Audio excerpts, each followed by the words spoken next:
Obila ma Kisumu omako achije auchiel tok apedha mar rakruok gi rochruok mar arita kwe e kauntino ahinya te sub-kaunti ma Kisumu East.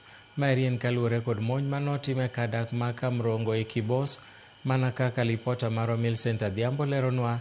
Obila noyudo kendo reso mwandu manokwal kamoting'o TV, gas mag tedo, magina mothedhi michich godo ni achijego eko ne tiyo godo e nyayo timbe njore e kind mamoko. Magi biro ndalo achiel kende bang' tipo mar wang' dede mako jonjore moko adek kani omonjo kar dak moro e gweng' ma Kamrongo, alwora ma Kibos, moketho kendo kwalo mwandu kaka TV kod simbe ong'we yamo. Apisas mag arita kwe kotelnegi kod komanda mar sub-kaunti ma Kisumu East, Evelyn Korir, oyango ni e kinde timo apedha mager e kuonde dak ma Kibos kod Kajulu ne gimako achije auchiel, chwo ang'wen kod mine ariyo maduto ikgi ni e kind 19 nyaka 25 e gwenge ma Kamrongo.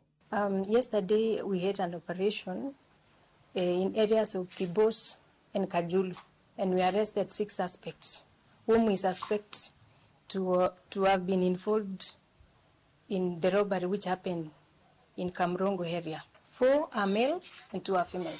The age varies from 19 to 25. Korir ne opako jopiny kuom ne chiwo maling'ling' mane okonyogi e mako achijego, komedo jiwo oganda mondo tim machiegni gi obila e rakruok gi timbe njore e kor gwenge. First, I want to thank the members of the public, because the members of the public have really assisted us, especially in volunteering information. We were able to nab those aspects because of the information they shared. So I want to still appeal to members of the public to work with us so that we can be able to give Kisumu a good security.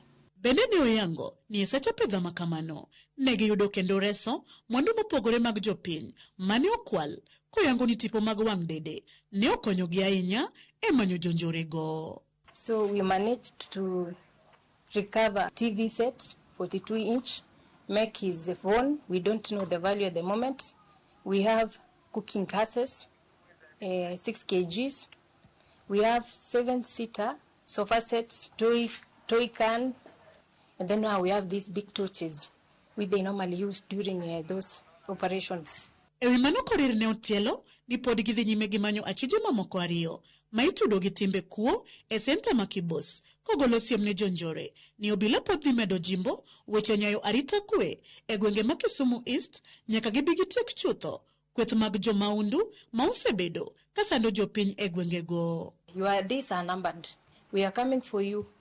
We are not going to allow the members of the public to be terrorized. Kibos, we still have 2 suspects who are on the run, and we are still following up